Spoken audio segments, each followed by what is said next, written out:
Programang ito ay rated SPG, striktong patnubay at gabay ng magulang ang kailangan. Sa mangyayaring bakbakan sa pagitan ng mga sindikato nila Ramon at ng mga kapulisan ay papabor pa ang sitwasyon kay David. Ipinangako kasi ni David kay Olga na itotodo niya na ang pagpapanggap para tuluyang makuha ang tiwala ni Ramon. At ito nga ang gagawin ni David dahil dadampot siya ng baril at makikipagbarilan sa mga kapulisan.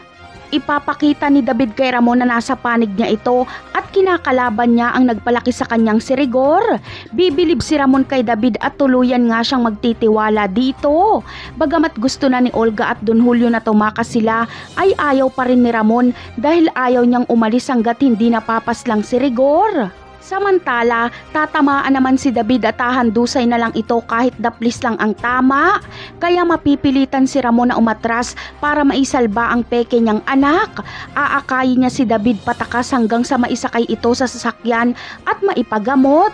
Kung hindi tinamaan si David ay hindi pa sana aatras si Ramon. Ganun pa man ay buhay pa rin si David at dahil nakuha na nito ang tiwala ni Ramon ay plano ni Ramon na kapag gumaling na si David ay ipapaubayan niya na dito ang kanyang mga negosyo at mga ari-arian.